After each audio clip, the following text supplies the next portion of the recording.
Dustin here, and today I thought it would be fun to have a ramble about video games.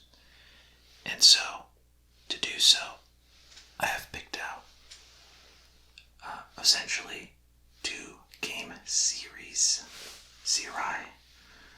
and one standalone title that I have beaten entirely. Well, maybe not 100%, but I've beaten entirely the story, the main idea.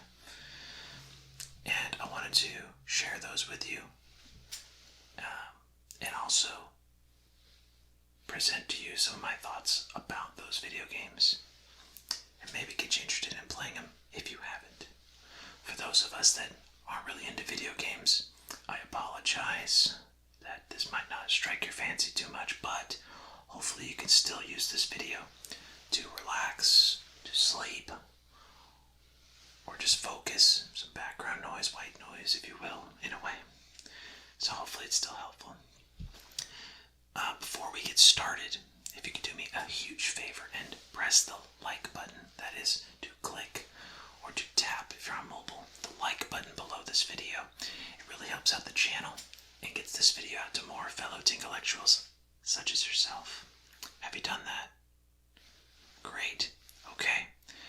Well then, let's go ahead and get the games. I'm going to go get them out of my briefcase real quick. Just a moment.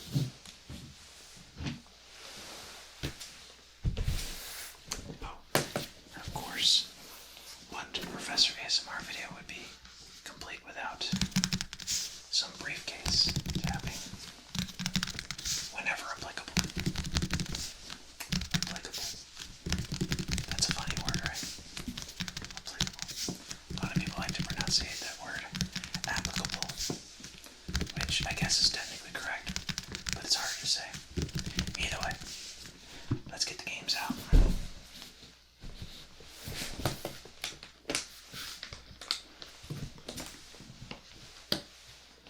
Alright. So, I'm going to be presenting Persona 5, which is a Japanese RPG, aka JRPG.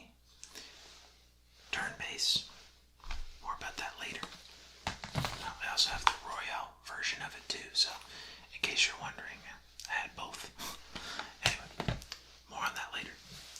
We'll also be looking at Bloodborne, a hack and slash action-packed game from the same creators of the Dark Souls series. If you happen to be familiar, can be very difficult, but challenging and rewarding if you succeed, that kind of thing. More on that in a moment. And lastly, we'll be looking at the game series 999 with its three other titles. Was that Virtue's Last Reward, sorry, and Zero Time Dilemma. So, this one is what you would call a visual novel and puzzle game. It's a combination of the two. So, yeah, more on that later though. Just wanted to get the genres out of the way. In case you're curious, I'll say them again later, but let's get this briefcase out of here so we can get started.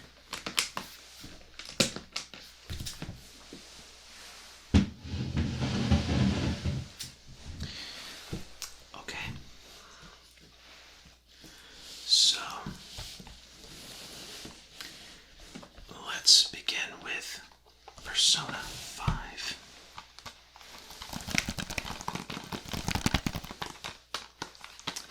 So,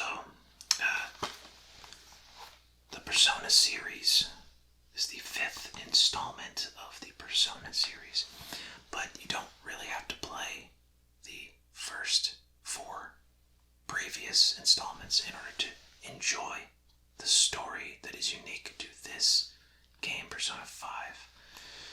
From what I understand, and I could be missing some things because I've really only played this Persona in its entirety. I tried playing the first one and the third one, I think, briefly, but it's the only one I've beaten to the end, and it was really good, really great story. By the way, there won't be any spoilers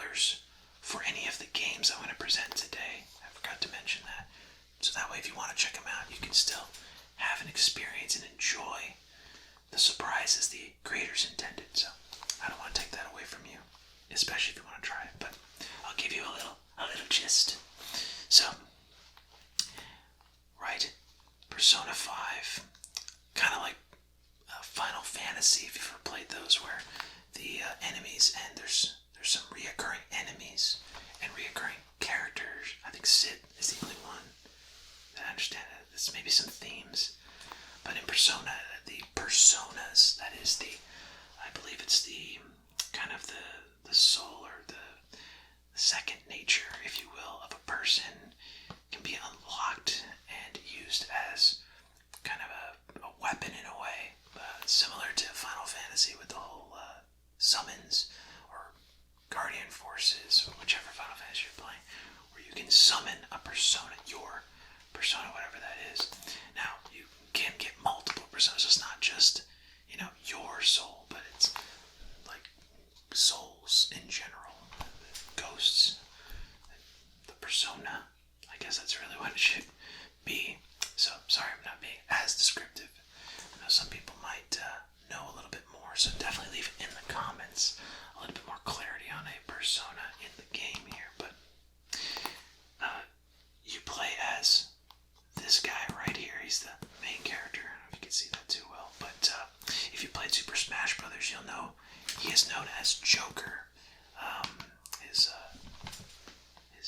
His main character name that doesn't change, because you get to name this character at the beginning of the game whatever you want, first and last name. So, but his name is Joker, and basically he has this band of other folks that can yield persona, and they go around trying to thwart evil, if you will, taking on some people that are not so nice, pretty evil, honestly, bad intentions. So they'll, go after those people. Now, I'm not gonna spoil how they do that, what kinds of people they go for. That's the gist, right? So, it's a turn-based combat, like I was saying, a JRPG. So if you're not really into that, you might want to just watch the story on like a YouTube Let's Play or something. Okay, so aside from that, you get lots of different weapons. You can get lots of different equipment to help you have an easier time in battle. There's a lot of different strategy that's involved, and you get to collect different personas as the story progresses. You'll get that ability, and it's just a lot of fun. The story, I think, is one of the coolest things. It's pretty neat. So, Persona 5. Now, of course, I mentioned I have the Persona 5 Royale. I think it's Royal. Pretty sure it's Royal. And with this one, they introduce this character here, this girl with the red hair. And so I'm actually playing through it right now. This will be my third playthrough in the Persona 5 game itself. But hopefully I'll be able to 100% it this time and get everything that they've included here. I think there's some new persona, and of course the character herself and how she affects the story. It'll be interesting to see how they implement it. But I'm still playing this one. But if you're gonna get Persona 5 to check it out, I recommend getting the Royal version. Okay, just don't bother with the previous. It'll be missing some things. This one fixed. So yeah, I'll leave some links in the description below. I'm probably most likely not gonna get any monetary things from those links, like Amazon links. I tried to do that, but it's kind of difficult if your channel isn't really meant for that. So maybe in the future that changes, obviously. So if you're watching this long after it came out, maybe those links are working, but that's a lot of work going through all the videos to do that. So we'll see. Just know I'll leave the links. Really, the main idea there is just so you have an opportunity to get it. Or I think you can also download it on the PlayStation Network. Actually buy the physical copy if you're not into that. So if you got the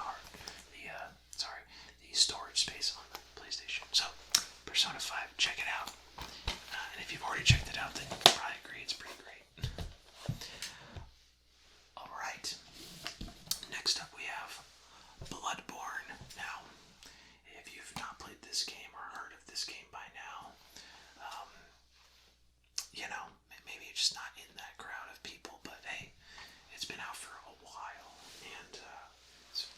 earlier, it's a hack and slash. The gist of it's a hack and slash game. So you're just in constant action. But what's unique about Bloodborne versus other games that are made by the same creators of the Dark Souls games and Sekiro, and I think coming out in the near future, Elden Ring. Maybe I said that wrong or right, but either way, the open world one. So, same people that made that. But what's unique about the battle system in this game is it kind of encourages risky or reckless gameplay. Because if you get hit, you're like, oh god, you lose a lot of health. But you can get some of that health back if you immediately start hitting the monster or person that hit you. And so that's kind of cool how that mechanic drives that more fast-paced and quicker reactions. You attack the thing, even though it's scary looking. It's very, very much inspired by H.P. Lovecraft. So without spoiling the story, but you start off as a hunter, which you get to customize your character. So there's no specific character. You create your own. So name and everything, and you can pick a plethora of different weapons to hunt. Because you're a hunter, right? Kind of the gist of it has to deal with blood. That's an important thing. I'm not going to go too much into that, but yeah, I thoroughly loved the Soul series, and I love this even more. Honestly, it's just a very solid game. The story is great. Everything is very just well put together. So, Bloodborne, it's very difficult. You're probably going to die a lot if you play it, if you've never played a game like this before, and even if you have, you're probably going to perish a lot. That's just generally what you expect from the company that makes these games. That particular company just makes it ragingly hard, but that's kind of cool for making the experience not so bland, right? You fight monsters, you may beat the monsters from the beginning, but it's so hard that even that can be threatening in big groups, or if you're not being careful, right? If you're not actually thinking it through and you're overestimating your enemy. Yeah, great game, highly recommend, especially if you love H.P. Lovecraft. Ooh, you will not be disappointed. So, Bloodborne, it is for mature audience. So, in case you are a younger viewer, I don't encourage you to play games that are out of the range, obviously, but just go into it knowing that. Okay, cool. And that brings us to the final group of games I'd like to talk about today, which is the series of started off with 999. They all have different names. I think it's the Escape something series. I apologize. I'm not never really got. I did get the Steam version of these games because it had all three of them. And if you don't want to play handheld, maybe you don't have the console for that, I recommend the Steam. It's like I said, it's a pretty good special. But the Zero Escape. Sorry, it says it right here. The Zero Escape series. There you have it. Volume 1, 2, and 3. Say it right in the corner. Cool. Sorry, didn't see that earlier. So, to give you the general idea of this type of game is a visual novel game. That means that it's very heavy story. There's busts of the characters that are displayed, and then they talk, and they all have dialogue. In the first game, if you play the handheld, there's no vocal dialogue. You have to read everything. They later, in the Steam release, actually did voice acting, which a lot of people agree it's better in the later games. But hey, you know what? They did it, and you don't have to read, so that's cool. If you're not into reading, I enjoy reading, but not everybody does. So, to give you the gist of this, if you've ever seen, sorry, I'm getting off subject here. So, visual novel, I just explained what that was. It also has a puzzle factor, so you'll be presented with a puzzle you have to solve with information you've been presented, or perhaps it's some sort of, match this or that. It varies, but throughout the entire series, it's visual novel, and also puzzle solving. So extremely deep story. That's what I really love about these games. Probably my all-time favorite series right here, just with how deep it is. To kind of give you an idea of the vibe, it's like the Saw movies, where it's like, oh, that's a gruesome death that they've kind of been set up to put themselves through if they've been bad or whatever it is they were doing before to change their life, as the guy in the movie always said. But you could also, if you're more recent, maybe you haven't seen the Saw. I know a lot of people have seen the Squid Games, and so it kind of has a similar vibe to that, where you got all these people in this kind of escape room type thing, and there are puzzles to get through, and they have these wristbands that that keeps up with like how many, like which person is what number and things like that. So and you have to make tough decisions, and that can mean life and death. So it's very interesting that the stakes are high, and in every decision you make in the games, if you decide to play through the whole series. But yeah, it'll take you a really long time to get through all three of these games. I mean, this first game, I think it took me maybe a week, and that was playing it pretty regularly, 3 or 4 hours an evening, maybe more sometimes, if I had the time. But man, the story is so good, in my personal opinion. I really liked how many twists and turns. It's just, I highly recommend you check it out. So yes, this is the Zero Escape series, with the first entry of 999, which is 9 hours, 9 persons, 9 doors, for what that means. Then you have Virtue's Last Reward. This one's in 3D. I guess the characters are in 3D as opposed to like an anime style like the first one was. And this one's also got 3D character busts as well, with interactive. It's like a 3D character in general. But Zero Time Dilemma. Now, you're lucky at this moment where all 3 games are out, because I played through the first 2, and I had no clue when this one was coming out, and it was bad. Like, I got into visual novel games pretty hard after I beat the first 2, because it was just so good, and I wanted that experience again. So yeah, but they finally released the 3rd one, and I was so happy, and it's just, they concluded so well. Anyway, so I digress. Check it out. Definitely recommend playing through them at your own pace. Take your time with it. Enjoy any of these games, honestly, that we've presented today. The Persona 5, the Bloodborne, or the Zero Escape series. Okay, well, that's all of the games I wanted to ramble about today. Please subscribe and hit the notification bell if you want to get more relaxing videos. Let me know in the comments below which of these games you like or enjoy, or what other games you like to play. I'd love to hear from you. Let me know if you like this type of content as well. I hope, whether it's morning, noon, or night, it is a great one. And this has been Professor Dustin, and I'm wishing you well. Professor ASMR.